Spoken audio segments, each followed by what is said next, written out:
एक घने जंगल में एक आश्रम था जहाँ एक बहुत नेक और मेहरबान साधु रहते थे। उनका नाम धर्मदास था। वो अपनी सादगी और पुरसुकून मिजाज की वजह से दूर दूर तक मशहूर थे। एक रात गांव का सबसे बदनाम चोर इस आश्रम में आ गया। उसका नाम शंकर ने सोचा कि साधु के पास जरूर कोई कीमती चीज होगी। जब वो आश्रम में दाखिल हुआ तो उसने देखा कि साधु धर्मदास एक आमसी चटाई पर सो रहे हैं और उनके पास कोई कीमती सामान नहीं है। कोई सोना चांदी या पैसा नहीं, बस कुछ मिट्टी के बर्तन और एक पुराना कंबल था।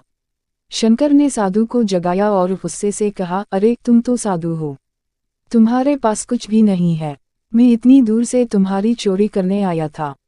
साधु धर्मदास ने आंखें खोलीं, मुस्कुराए और बोले, बेटा तुम सही कहते हो, मेरे पास कुछ भी नहीं है क्योंकि मैंने सब कुछ छोड़ दिया है।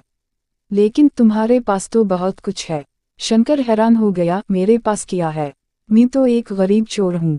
साधु ने कहा, तुम्हारे पास एक तेज दिमाग है, ताकत है और सबसे अहम बात, तुम्हारे पास एक मौका है।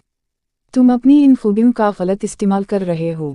अगर तुम यही ताकत अच्छे कामों में लगाओ तो तुम बहुत कुछ हासिल कर सकते हो।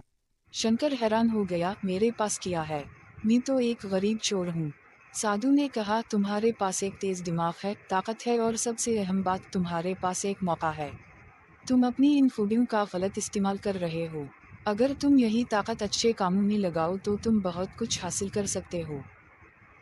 शंकर हैरान, इसने कभी किसी से ऐसी बात नहीं सुनी थी।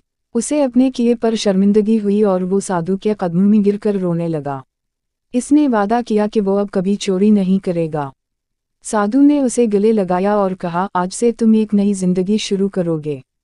अपनी ताकत को भलाई में लगाओ। शंकर ने इस दिन से चोरी छोड़ दी और साधु के साथ रहकर एक ईमानदाराना जिंदगी गुजारना शुरू कर दी।